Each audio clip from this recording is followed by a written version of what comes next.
Hello, class 7 students. How are you all? So I hope all of you are absolutely fine. Now today, Prerna ma'am is going to teach you chapter number 9 from your textbook, which is on page number 85. So I want all of you to open your textbooks to chapter number 9. Come on.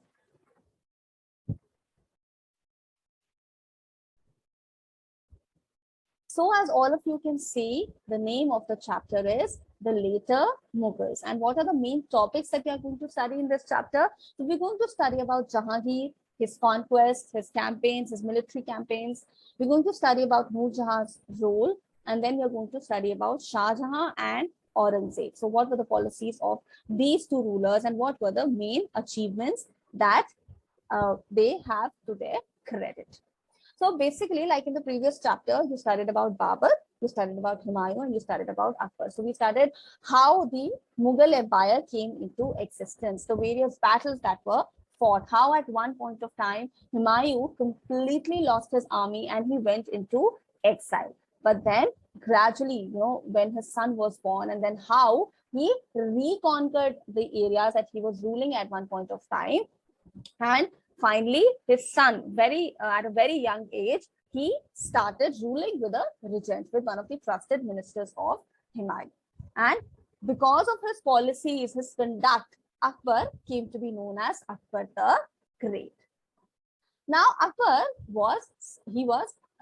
the successor of Akbar was Jahadi. So, first we are going to read something about Jahadi.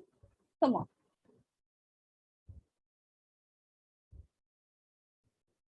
So this photo that you see here, this is of Jahangir. So Akbar, he died in 1605 AD, and when he died, his son, Prince Salim, he succeeded him. That's obvious. So, and on ascending the Mughal throne, Salim, he assumed the title of Nuruddin Salim Jahangir. So he took the title of Nuruddin Salim Jahangir, and the meaning of the word Jahangir is the conqueror of the world, someone who can conquer the entire world. And interesting facts about Jahangir is that he was very well educated and cultured, and he also wrote his autobiography, Tuzuk Jahangiri, which is also called as Jahangir Nama. Remember Babur Nama and then Humayun Nama, Akbar Nama, all these were autobiographies. All these described the life of these rulers. Similar was the case with Jahangir, wherein his entire life was described. So autobiography was written. And in what language did he write this? In Persian language. So now we are going to talk about the military campaigns of Jahangir. So of course, being a ruler, he wanted to expand his empire.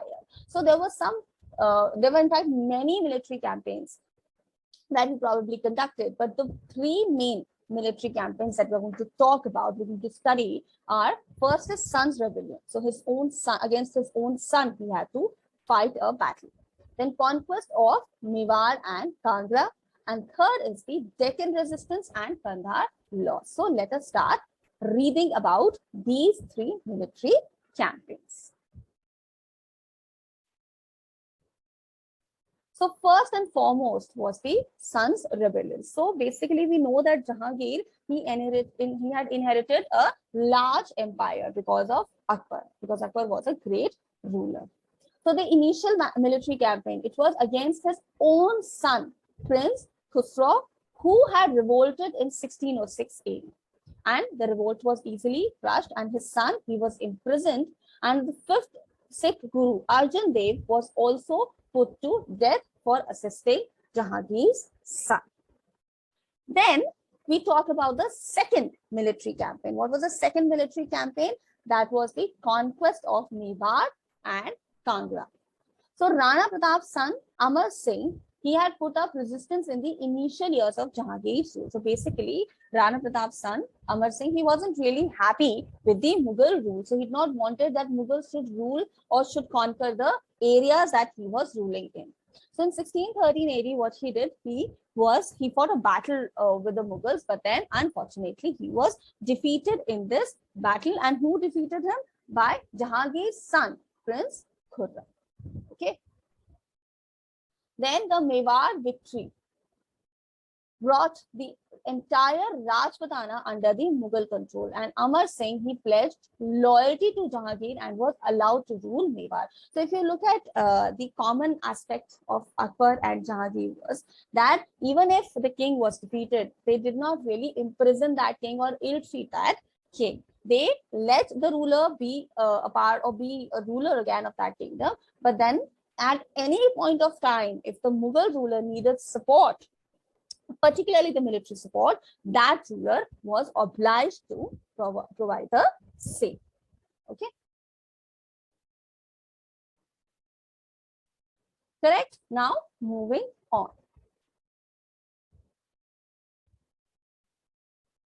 So now we talk about the third military campaign. What was the third military campaign?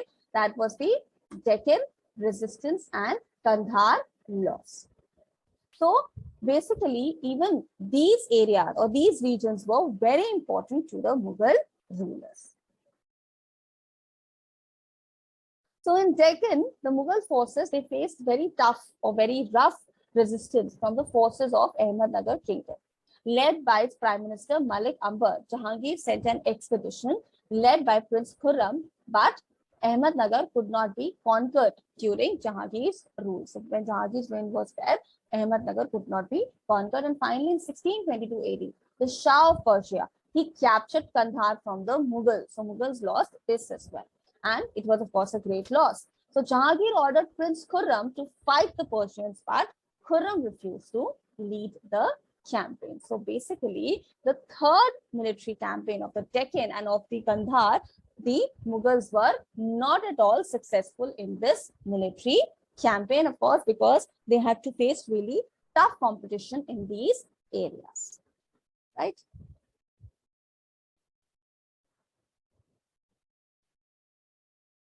Now, we talk about Noor Jahan's rule. Who was Noor Jahan? So Noor Jahan was the title given to the favorite wife of Jahangir. Her real name was Mehrun Nisa, and the word Noor Jahan meaning the light of the world. So Jahangir meaning the conqueror of the world, and Noor Jahan meaning the light of the world. And she took great interest in Jahangir's administration and even influenced his policies. So you can understand that Jahangir had a liberal outlook. He was open to the fact of discussing matters related to kingdom with the lady of the house and taking her suggestion, and whatever he felt was correct, he would implement that in the kingdom. So he had a very liberal outlook towards women.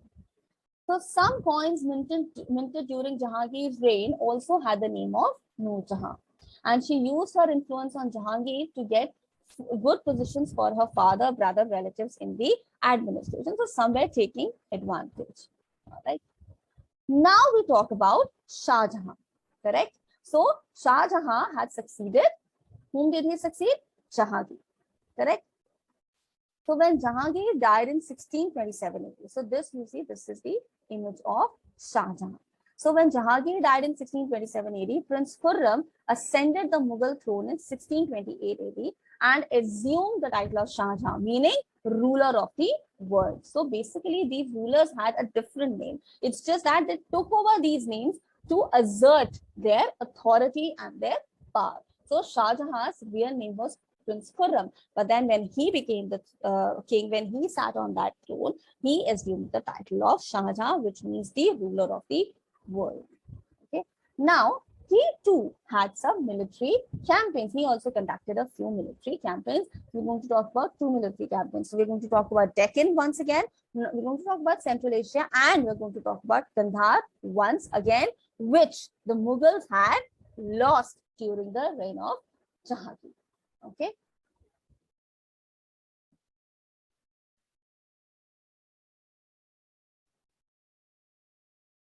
All right.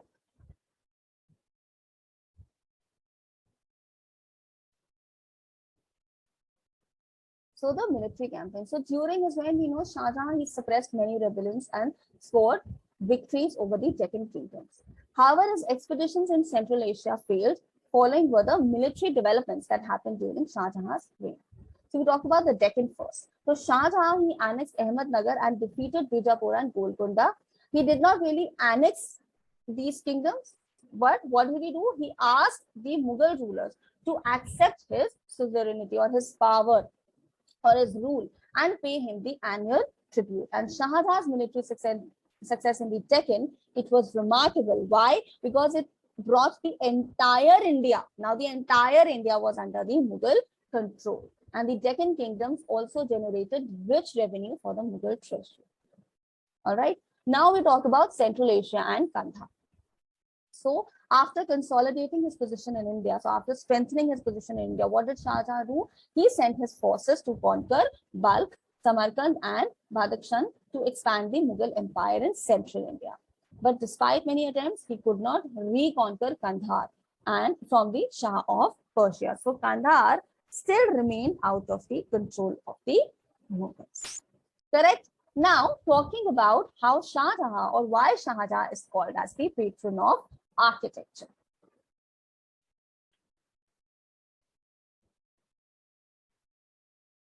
All right. So during Shah Jahan's rule, the Mughal artistic and architectural achievements, they reached their zenith. That is, they were at the peak. The architectural marvels, they were at their peak. So he made a new city in Delhi called Shah Jahanabad, which is the old Delhi. In present day, it's the old Delhi, and he shifted the capital from Agra to Shah Jahan. The famous constructions. So we have heard of all these, and I believe most of you would have seen this also.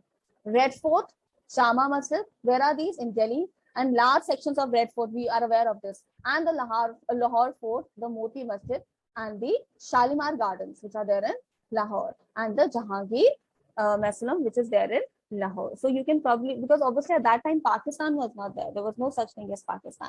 So basically the all these areas, the northwest area, if we talk about, in all these areas, the central part also, Shah Jahan had built beautiful monuments, and he had, you know, this passion for white marble. He was like very much attracted, maybe you can say, towards white marble. And what is the biggest example of this? Taj Mahal in Agra, which he built in the loving memory of his wife.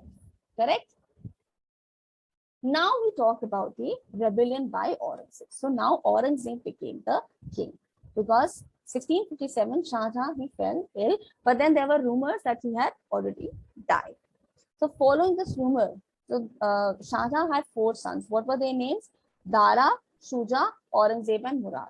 So all these 4 brothers, there was a fight between them as to who will sit on the throne of the Mughal emperor now. And because, like, you know, they had large province under them, they had good military power, or they were good in commanding. So there was a war of succession between these 4 brothers named Dara, Shuja, Aurangzeb and Murad. All right. So who exactly won this battle for the throne? Let's find that out.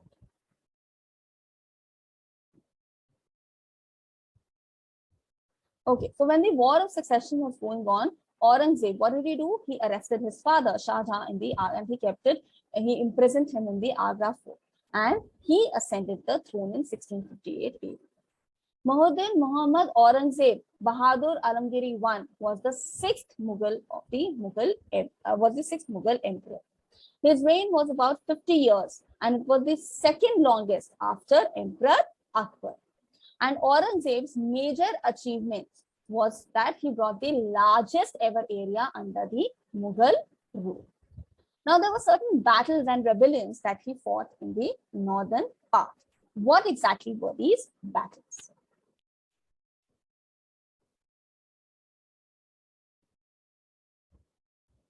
All right.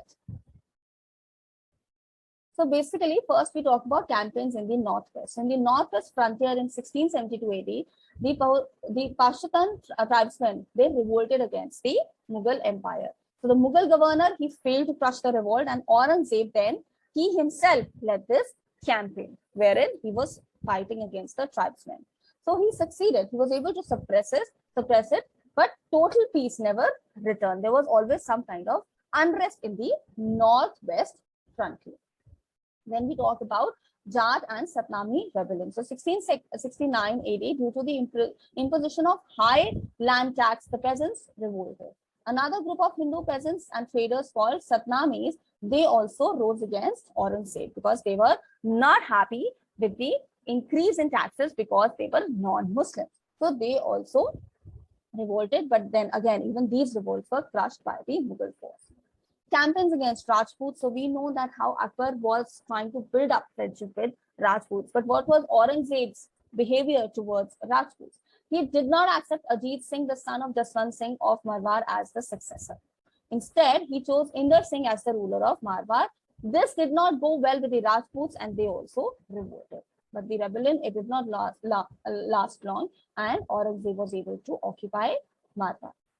Then the Sikh rebellion. It came, so what was the reason of conflict between the Sikh and Aurangzeb? It was a protest by their ninth Guru, Guru Tegh Bahadur Ji, and the Guru, he protested against the Muslim authority attempt to forcibly convert Kashmiri Brahmins to Islam. So there was a kind of forced conversion that was happening, which Guru Tegh Bahadur Ji did not accept. Then what happened? Because his revolt was, his protest was gaining a lot of popularity. He was arrested and asked to accept Islam, but he did not agree to it and he was executed.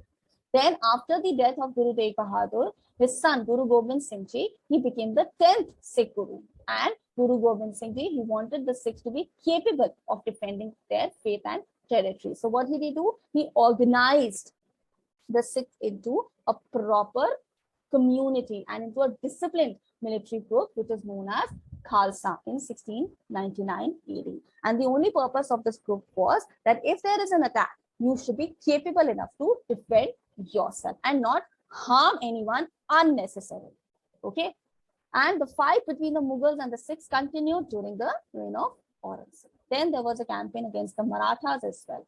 So Aurangzeb, he spent the second half of his rule, that is about 26 years in the Deccan. So we know Deccan was always a challenge for the Mughals. So the Marathas, led by brave Chhatrapati Shivaji, posed a very strong fight or a very strong battle against Aurangzeb in the Deccan. And after Aurangzeb, he took over the throne, he considered Shivaji as a major obstacle to Mughal expansion in the Deccan. So in 1663 AD, he sent his capable general Shasta Khan to take on Shivaji. The Mughal troops were defeated. And after the defeat of Shasta Khan, Shivaji, he inflicted another blow on the Mughals. So there was another blow that they received, that was the attack and plundering of Surat, an important port city. Aurangzeb made another effort to curb the rising Maratha power. He deputed Radha Jai Singh, a capable Mughal general, to subdue Shivaji, and Jai Singh, he was able to do that.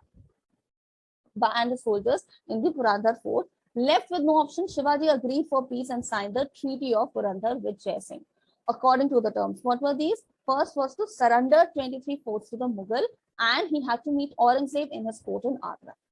But what happened in this meeting? He was asked to sit with the Mansabdar, that is the low people of lower rank Mansabdars. So he felt insulted and he left the court. And Aurangzeb got Shivaji arrested and put him under house arrest. That is, he was not allowed to leave his house at all. And but then Shivaji, Chhatrapati Shivaji, he was somehow he managed to escape in a fruit basket by deceiving the guards. And after some time, Shivaji, he reached the Deccan. He crowned himself as the Maratha king. His coronation was organized at Kile Raigad, the capital of the kingdom. And he assumed the title of Chhatrapati, which means a person who gives shade, a kind of shelter or protection to his followers. All right.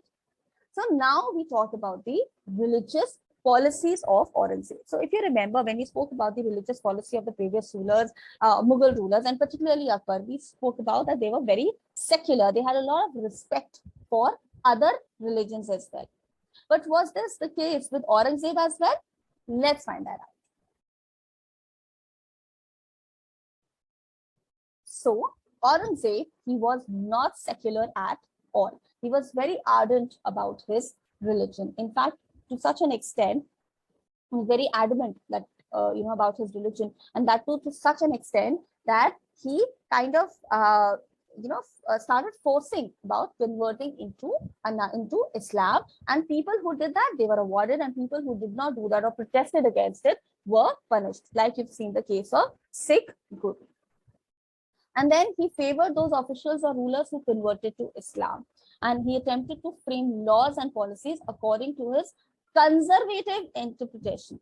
So not a proper interpretation, conservative or a misinterpretation of the Sharia, which is the Islamic law. So basically using maybe the religious text for your own benefit, for your own advantage. So he started using it like that, correct?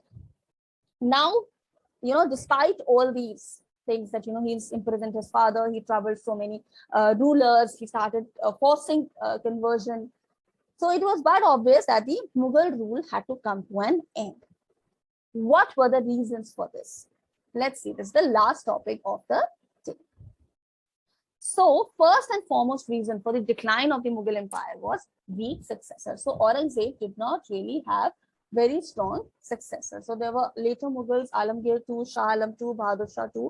They were kind of incompetent. They were not that good a military commander or in terms of administration.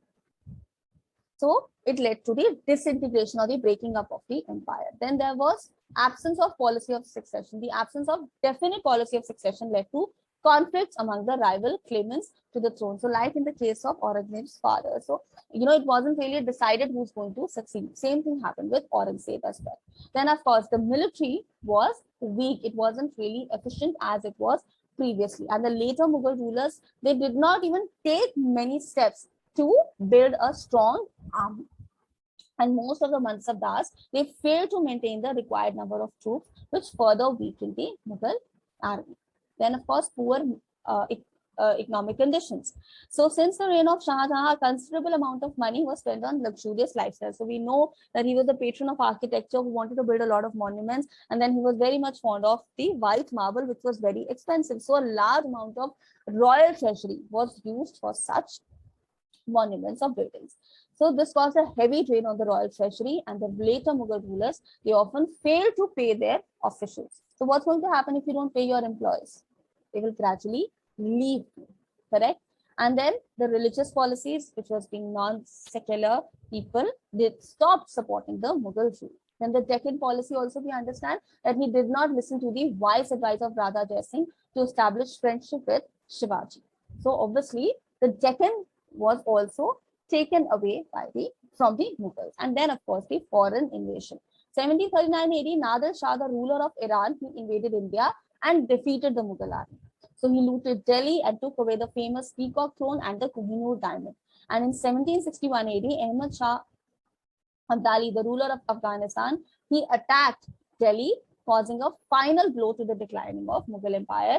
It shattered like a house of cards. So you put cards, you place them, and you just, kind of put a small blow like this. It just shatters, it just falls down. So this is exactly what happened when Ahmad Shah Abdali, he attacked Delhi in 1761. And of course, when the British came, whoever were the later Mughals, they completely lost whatever control they had. So I hope all of you enjoyed reading the story of the later Mughals. I'm going to see you in the next class. Till then, read the chapter again, watch the video again, prepare notes, and answer the questions on your own. Bye-bye.